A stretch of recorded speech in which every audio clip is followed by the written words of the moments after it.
강현우는 느릿한 걸음으로 아파트 단지를 순찰하고 있었다. 환갑이 넘은 나이에 새벽 공기는 제법 차가웠다. 하지만 익숙했다. 주술실에서 긴장 속에 떠는 젊은 인턴 시절에도 새벽까지 논문을 준비하며 바깥 공기를 쐬던 날들도 있었다. 차가운 공기는 언제나 그를 현실로 돌아오게 만들었다. 그러나 지금 그는 흰 가운이 아닌 남색 경비원복을 입고 있었다. 아저씨, 여기 와봐요. 날카로운 목소리가 귓전을 때렸다. 돌아보니 506호 최미경이었다. 한 손엔 쓰레기 봉투를 들고 있었고 얼굴엔 불만이 가득했다. 이거 좀 버려줘요. 강현우는 짧게 한숨을 쉬며 그녀의 앞으로 다가갔다. 음식물 쓰레기는 직접 버려주셔야 합니다. 아니, 뭐라고, 그냥 버려주면 되잖아요. 다른 경비 아저씨들은 다 해주던데. 그건 규정상 맞지 않습니다. 쓰레기 분리는 입주민께서 직접. 아, 됐어요. 최미경은 짜증 섞인 얼굴로 봉투를 바닥에 던지듯 놓고 가버렸다. 강현우는 한참을 서 있었다. 이게 내 제2의 인생인가. 처음 이곳에 왔을 땐 생각보다 할만하다고 여겼다. 의사라는 직업은 그의 삶을 좀먹고 있었다. 응급실에서 피투성이 환자들과 씨름하고 하루에도 몇 번씩 생사의 갈림길을 마주하는 나날. 그의 손끝에서 목숨이 왔다 갔다 했다. 어느 날은 한 환자가 끝내 사망하자 유족이 달려들어 멱살을 잡았다. 당신이 의사 맞아. 그 말이 아직도 귓가에 맴돌았다. 그는 한순간 모든 걸 놓아버리고 싶었다. 의료계를 떠나기로 결심한 건 오랜 고민 끝이었다. 그가 내린 결론은 평범한 삶을 살아보겠다는 것. 병원이 아닌, 환자도 아닌, 그저 조용한 삶. 그러나 현실은 달랐다. 경비 아저씨, 여기 벌레 좀 잡아줘요. 아저씨, 이거 무거워서 그런데 집까지 좀 옮겨주실래요? 관리사무소에서 이거 처리하라고 했는데 이거 도대체 어디로 가져가야 하는 거예요?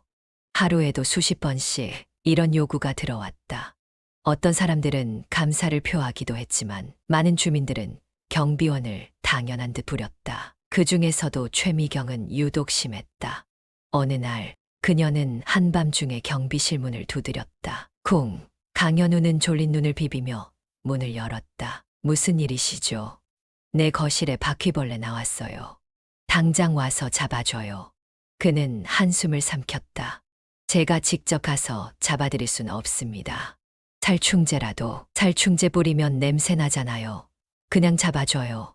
그는 결국 집으로 들어가 신문지를 말아 벌레를 내쫓았다. 끝났습니다. 그러나 그녀는 여전히 불만스러운 표정이었다. 이걸 경비가 해주는 게 뭐가 그렇게 어려워요? 그는 가만히 그녀를 바라봤다. 그녀는 아무런 망설임도 없이 그를 바라봤다. 아파트를 빛내주는 명품 백을 두르고 값비싼 향수를 뿌린 채 마치 경비원은 당연히 그녀를 위해 존재하는 사람인 것처럼. 그때 그는 깨달았다. 자신이 여길 온 건 의사라는 직업을 버리고 싶었기 때문이 아니라 사람으로 대접받고 싶었기 때문이었다는 걸. 그가 과거에 목숨을 살린 환자들 중 누군가는 감사를 표했지만 또 누군가는 그를 비난했다. 가족을 살려내지 못했다고, 돈만 밝히는 의사라고, 기계처럼 일하는 인간이라고. 이곳도 다르지 않았다. 그냥 다른 병원이라 생각하자. 그는 그렇게 스스로를 타일렀다. 하지만 이런 생각이 그를 얼마나 더 버틸 수 있게 해줄지는 알 수 없었다. 늦은 오후 따뜻한 햇살이 아파트 단지를 비추고 있었다. 강현우는 단지 주변을 순찰하며 벤치에 앉아 신문을 보고 있었다. 늘 그렇듯 조용한 하루였다. 적어도 그렇게 생각했다. 낯선 목소리가 들렸다. 고개를 들어보니 중년의 남성이 신중한 표정으로 그를 바라보고 있었다. 혹시 강현우 교수님 아니십니까? 그의 손이 신문을 쥔 채 멈췄다. 순간적으로 심장이 빠르게 뛰기 시작했다. 하지만 곧 차분한 얼굴로 신문을 접었다. 사람 잘못 보셨습니다. 아닙니다. 저는 확실히 기억해요.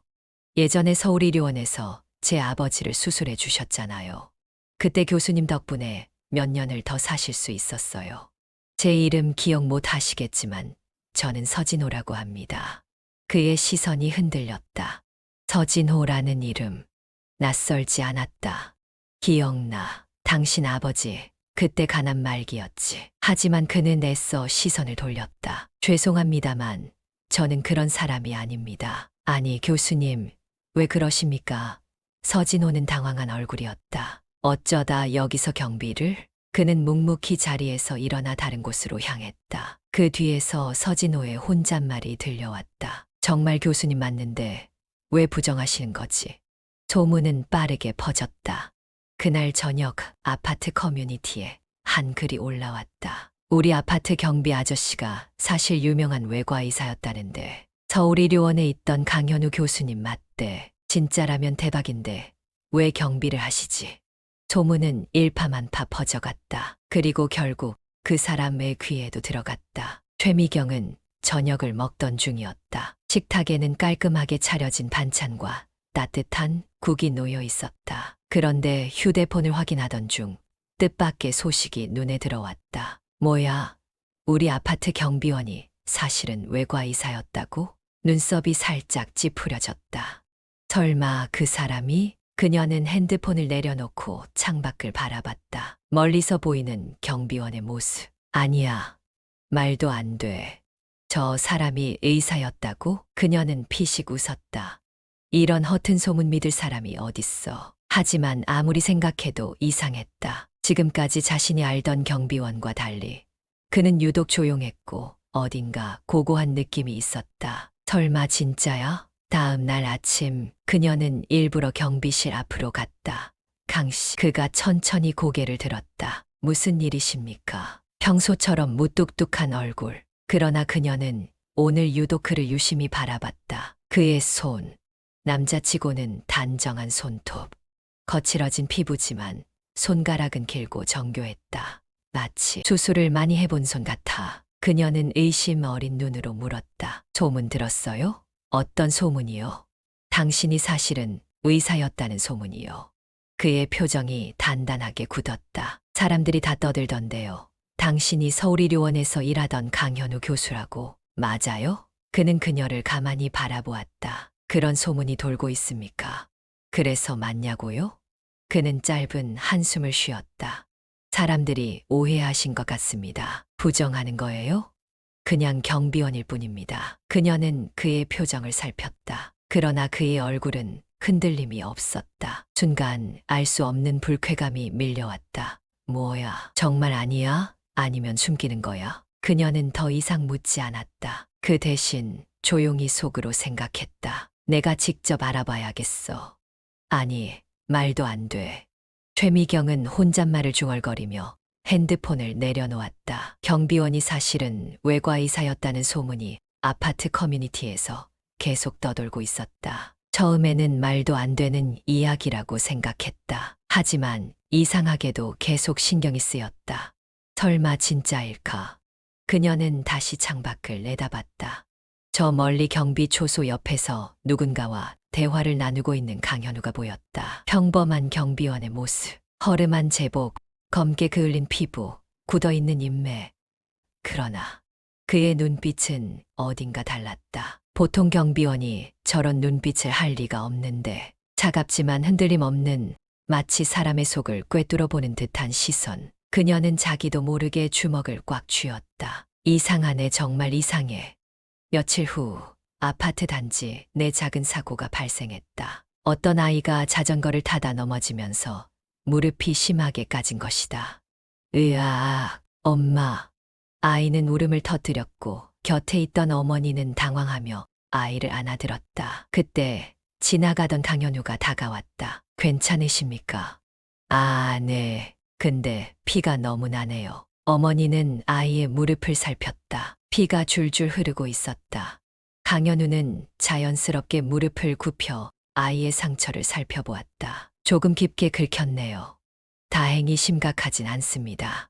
그는 손수건을 꺼내 조심스럽게 상처 부위를 눌렀다. 이 상태로 너무 세게 압박하면 안 됩니다. 피를 멈추려고 무리하게 닦아내면 오히려 더 안 좋아질 수 있어요.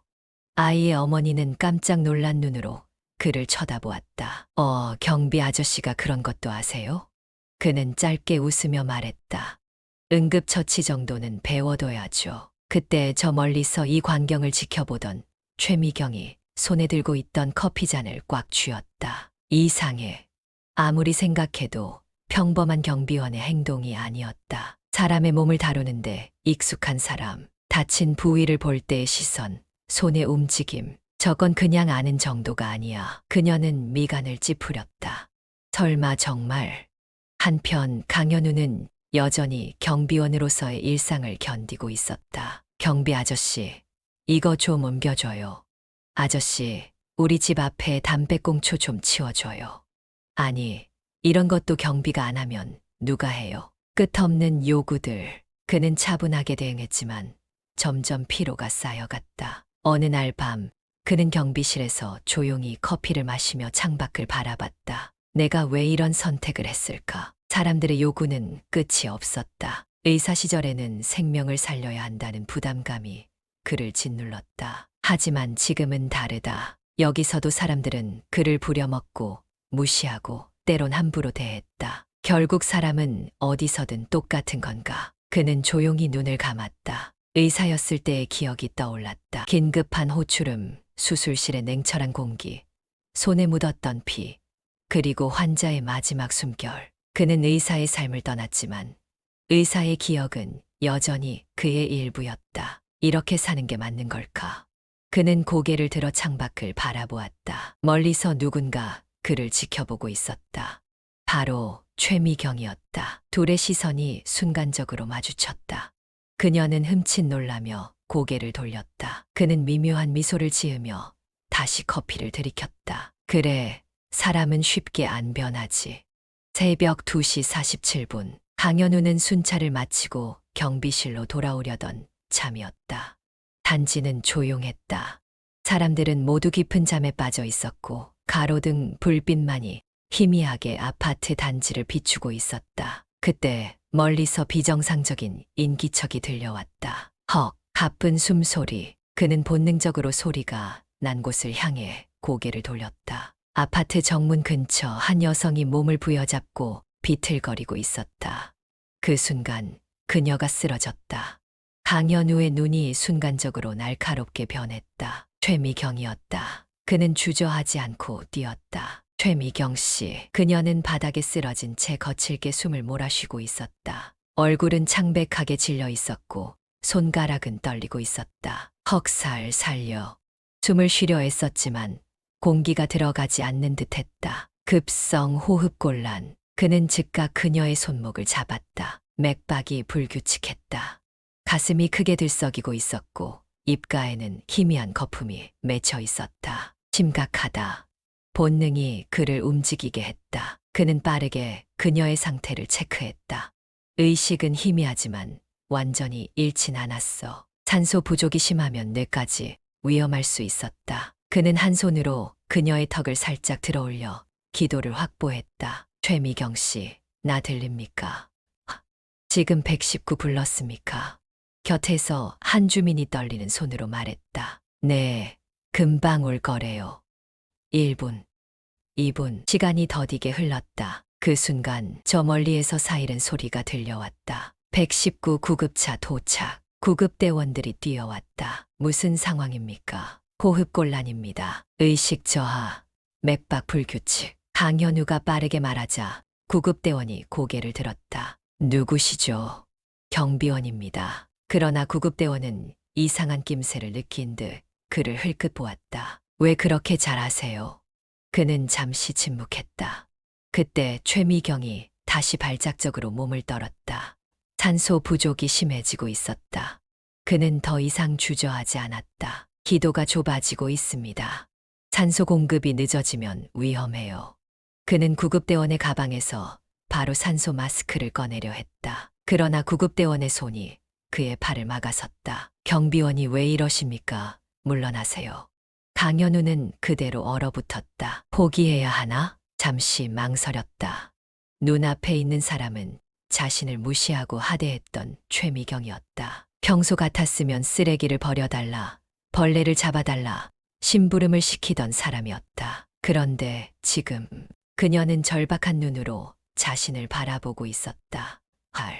그는 순간 자신이 의사가 되기 전 했던 선서를 떠올렸다. 나는 생명을 구하는 일을 최우선으로 한다. 그의 눈빛이 단단해졌다.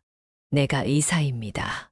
그는 지갑에서 의사 면허증을 꺼내 구급대원에게 내밀었다. 구급대원의 얼굴이 경직되었다. 뭐라고요? 내가 의사입니다. 지금 이 상태로 지체하면 위험합니다. 주민들도 웅성거렸다. 의사라고? 설마 소문이 진짜였어. 그러나 그는 소문 따위는 신경 쓰지 않았다. 그의 관심은 오직 한 가지, 환자를 살리는 것. 구급대원은 순간 망설였지만 면허증을 본 이상 더 이상 막을 명분이 없었다. 좋습니다. 도와주십시오. 그는 즉시 조치를 시작했다. 산소 마스크를 씌우고 흉부 압박을 하면서 호흡을 돕기 시작했다. 그의 손길은 여전히 정확했다. 10년이 지나도 잊히지 않는 감각. 몇 분 후 최미경의 숨소리가 조금씩 안정되기 시작했다. 그리고 마침내 그녀가 힘겹게 눈을 떴다. 살아났다. 강현우는 조용히 한숨을 내쉬었다. 구급대원들은 안도의 표정을 지으며 그녀를 들것에 눕혔다. 응급실로 이송하겠습니다. 그녀는 아직 정신이 몽롱한 상태였다. 그러나 떠나기 직전 그녀는 희미하게 그의 얼굴을 바라보았다. 그는 조용히 고개를 끄덕였다. 괜찮을 겁니다.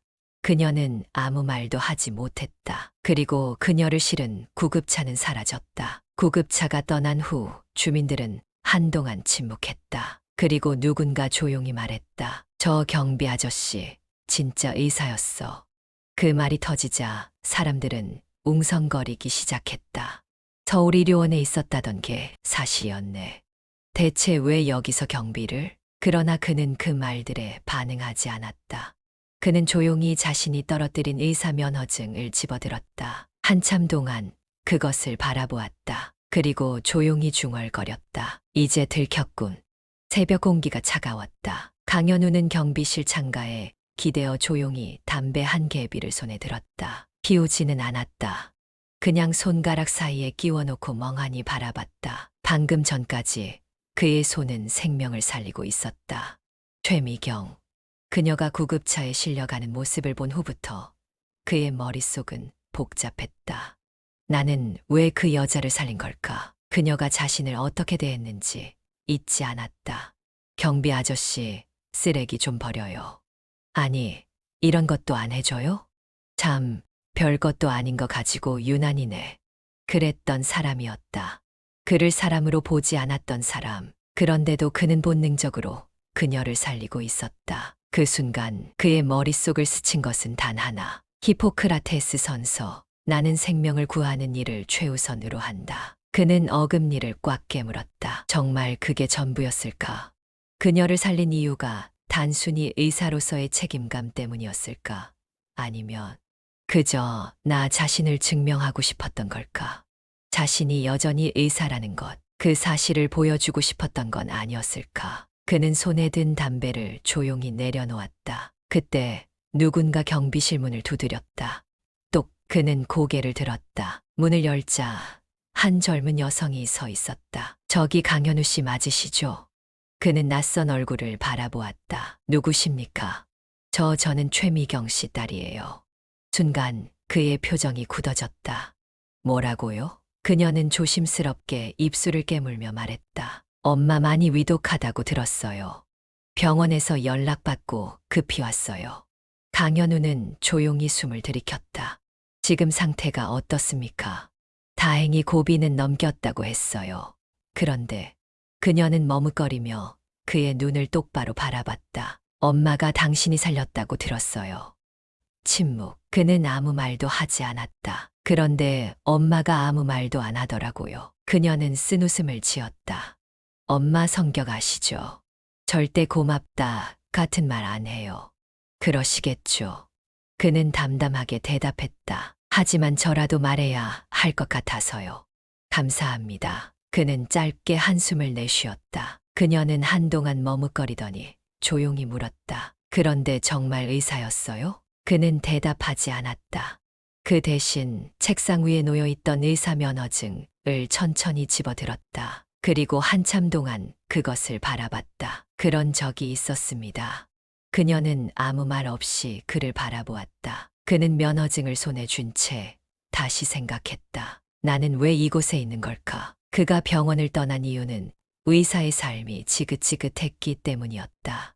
그런데도 그는 결국 의사로서의 본능을 버리지 못했다. 결국 그는 다시 환자를 살리고 있었다.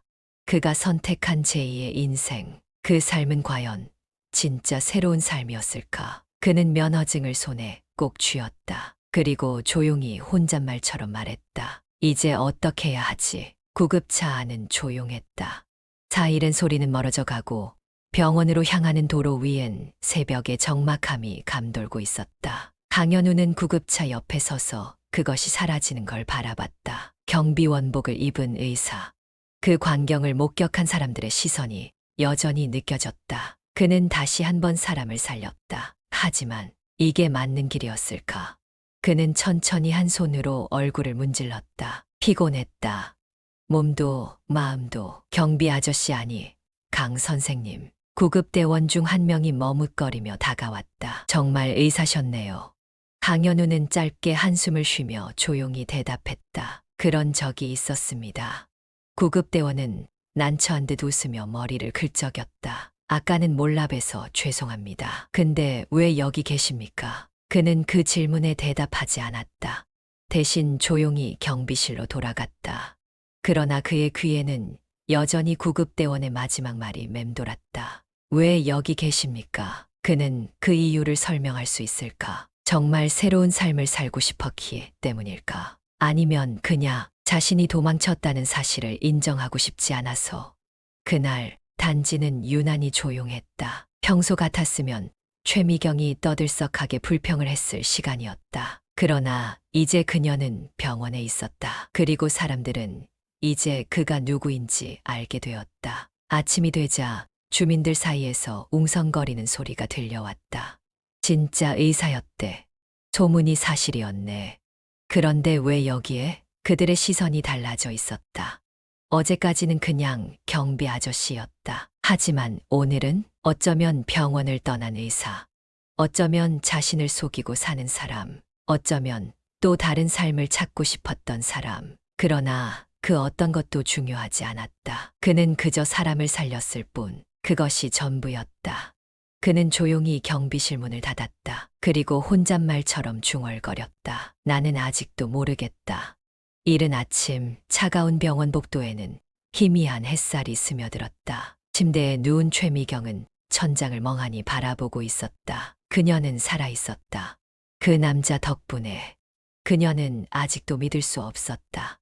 자신이 그렇게 무시하던 사람, 쓰레기를 버려달라며 함부로 부렸던 사람이 자신을 살렸다. 경비원이 아니라 의사가. 손끝이 떨렸다. 그 순간 떠오른 장면. 그가 자신을 바라보던 차가운 눈빛. 괜찮을 겁니다. 그는 그렇게 말했었다. 그리고 정말 그렇게 되었다. 그런데 왜인지 가슴이 답답했다. 고맙다고 말해야 하는데 입이 떨어지지 않았다.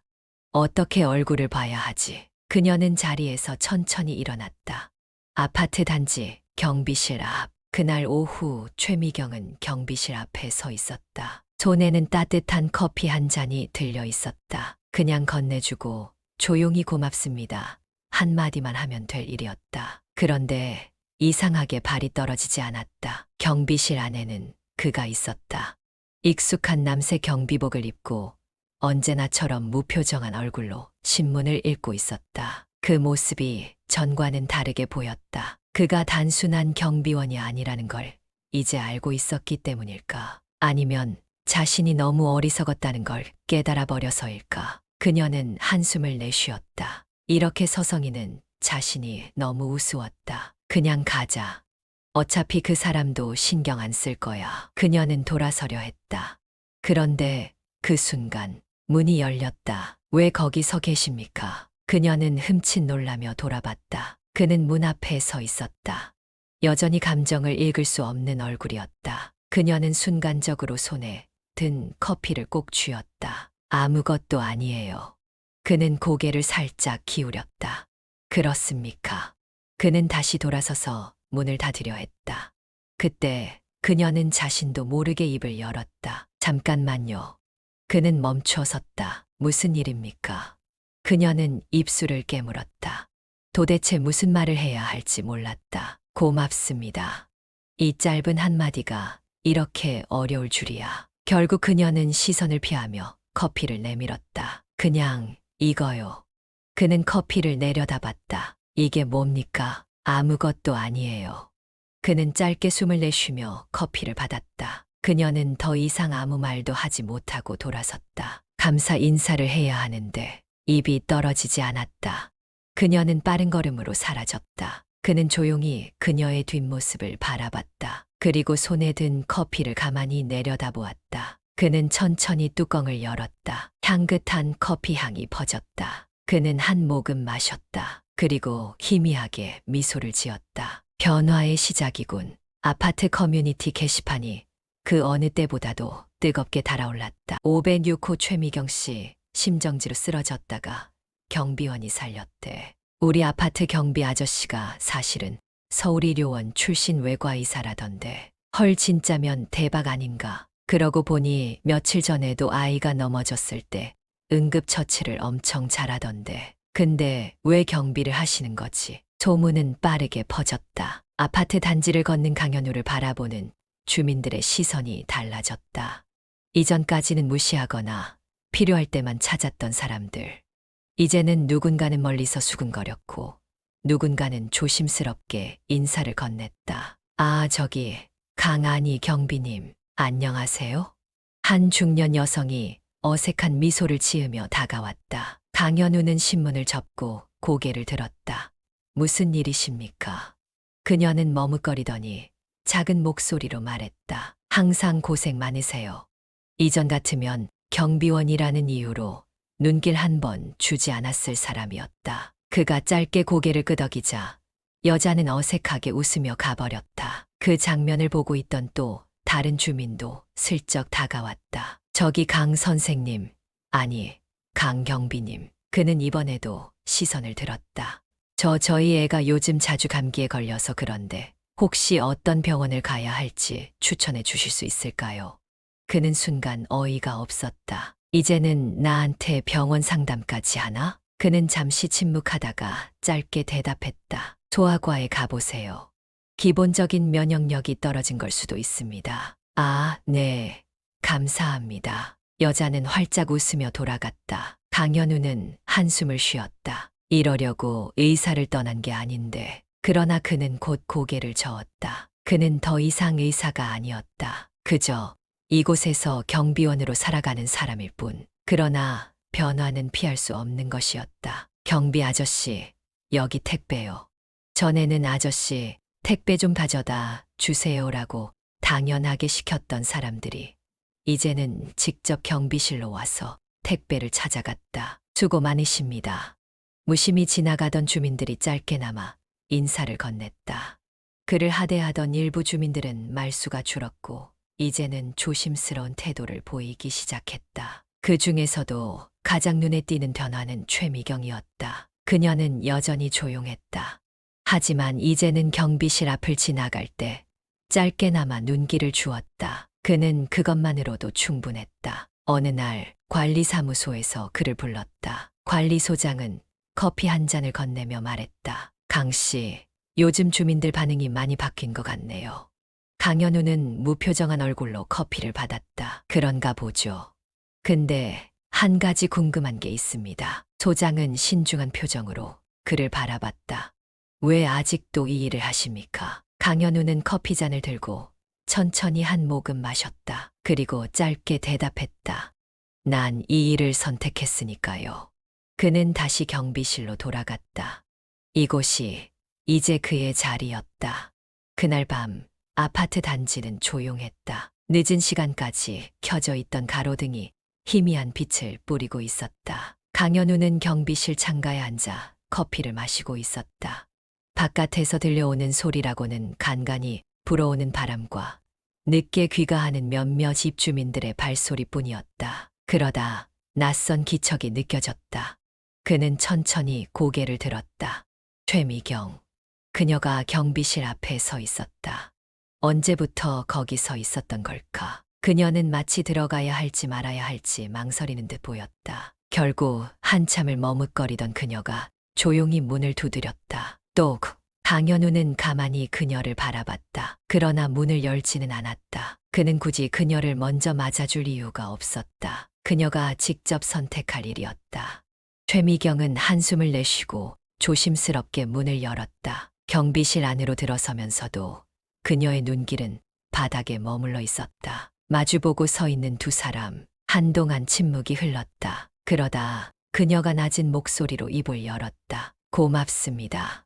짧은 한마디. 그러나 그녀가 이 말을 하기까지 얼마나 많은 고민을 했는지 강현우는 알 것 같았다. 그는 조용히 미소를 지었다. 당신이라면 나라도 도왔을 겁니다. 그녀는 그제야 눈을 들어 그의 얼굴을 바라봤다. 그의 표정은 담담했다. 아무런 원망도 없었다. 그저 그답게. 그녀는 그 말에 아무 대답도 하지 못했다. 그녀는 자신이 그를 어떻게 대해왔는지를 잘 알고 있었다. 무시했고 함부로 대했고 사람 취급도 하지 않았었다. 그런데도 그는 자신을 살렸다. 그녀는 입술을 깨물었다. 왜 그러셨어요? 그녀는 자기도 모르게 그렇게 물었다. 그가 자신을 살려야 할 이유는 없었다. 그녀였다면? 그를 그렇게 무시했던 사람이라면? 과연 손을 내밀었을까? 그러나 그는 대답 대신 짧게 웃었다. 그냥 그게 내 일이니까요. 그녀는 그 말을 듣고 더 이상 아무 말도 하지 않았다. 한참을 그렇게 서 있던 그녀는 천천히 고개를 숙였다. 정말 감사합니다. 그는 조용히 고개를 끄덕였다. 그녀는 그제야 천천히 돌아섰다. 그러나 문 앞에 서서 한 번 더 멈칫했다. 그리고 마지막으로 말했다. 그 커피 맛있었어요? 그는 미소를 지으며 대답했다. 나쁘지 않았습니다. 그녀는 고개를 끄덕이고 조용히 문을 나섰다. 그녀가 사라진 후 강현우는 다시 커피잔을 들었다. 커피는 이미 식어 있었다. 그러나 이상하게도 지금은 그리 나쁘지 않은 맛이었다. 따뜻한 햇살이 아파트 단지를 비추고 있었다. 강현우는 경비실 앞에서 단지를 바라보고 있었다. 여느 때와 다름없는 하루였다. 하지만 달라진 것이 있었다. 사람들의 태도. 그를 지나치던 주민들은 이제 먼저 인사를 건넸다. 경비원님, 좋은 아침입니다. 오늘도 수고 많으세요. 몇몇은 짧은 미소와 함께 커피 한 잔을 건네기도 했다. 예전 같으면 상상도 못할 일이었다. 이전에 그들에게 그는 단순한 경비원일 뿐이었다. 이제는 조금 다르게 보는 것 같군. 그는 조용히 미소를 지었다. 그날 오후 106호 최미경이 아파트 입구로 들어섰다. 병원에서 퇴원한 지 며칠 만이었다. 그녀는 경비실 앞에서 잠깐 멈춰섰다. 강현우는 그녀를 보았지만 먼저 말을 걸지는 않았다. 그녀는 가볍게 목을 가다듬더니 낮게 말했다. 잘 지내셨나요? 그는 고개를 끄덕였다. 그럼요. 여전히 여기 있습니다. 그녀는 잠시 머뭇거리더니 작은 목소리로 말했다. 다시 한번 감사드립니다. 그는 조용히 그녀를 바라봤다. 그녀가 이 말을 하게 되기까지 얼마나 많은 고민이 있었을까. 그는 가볍게 웃으며 대답했다. 이제 좀 편안해 보이시네요. 그녀는 쓸쓸한 미소를 지었다. 조금은요. 그녀는 더 이상 아무 말도 하지 않았다. 그러나 굳이 더 말할 필요도 없었다. 그녀는 짧게 고개를 숙이고 천천히 계단을 올라갔다. 그는 그녀의 뒷모습을 조용히 바라보다가 다시 단지를 둘러보았다. 저 멀리에서 아이들이 자전거를 타며 뛰어놀고 있었다. 한 할머니가 무거운 장바구니를 들고 계단을 오르고 있었다. 그는 자연스럽게 다가가 장바구니를 들어 올렸다. 무겁지 않으십니까? 할머니는 놀란 듯 그를 올려다보더니 미소를 지었다. 아이고, 감사합니다. 경비 아저씨는 늘 친절하시네. 이게 제 일이니까요. 그는 짧게 대답하며 장바구니를 옮겨드렸다. 할머니는 몇 번이나 고맙다고 인사를 하고는 천천히 집으로 들어갔다. 그는 다시 경비실로 돌아왔다. 한참 후 관리사무소에서 직원이 찾아왔다. 강 경비님, 주민들이 감사하다고 합니다. 아시죠? 그는 웃으며 고개를 저었다. 그냥 제 일을 한 겁니다. 관리 직원은 씩 웃으며 말했다. 요즘 경비님 덕에 아파트 분위기가 많이 좋아졌어요. 그런데 앞으로도 계속 여기 계실 건가요? 그는 창밖을 바라봤다. 어느덧 해가 뉘엿뉘엿 저물고 있었다. 그는 조용히 대답했다.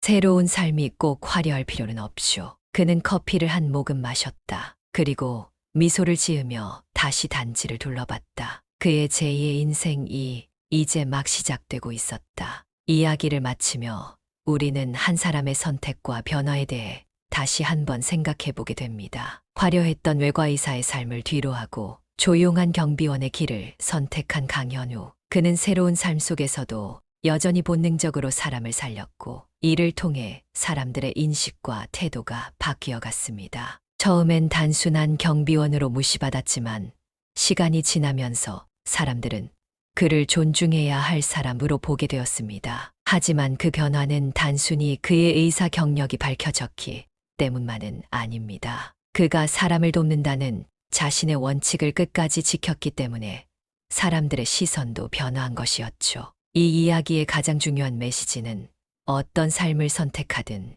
나 자신이 그것을 어떻게 만들어 가느냐가 중요하다는 점입니다. 강현우는 더 이상 병원의 화려한 조명을 받는 의사가 아니었습니다. 그러나 그가 선택한 경비원의 삶에서도 그는 여전히 누군가를 지켜주고 돕는 존재였습니다. 그것이 바로 그의 제2의 인생이었죠. 우리는 모두 인생에서 중요한 선택의 순간을 맞이합니다. 어떤 길을 택하든 그것이 의미 있는 길이 될지는 우리 자신에게 달려 있습니다. 이 사연이 여러분에게도 작은 울림이 되었길 바랍니다. 즐겁게 보셨다면 구독과 좋아요, 알람 설정 잊지 마세요. 다음에도 더 깊이 있는 이야기로 찾아뵙겠습니다.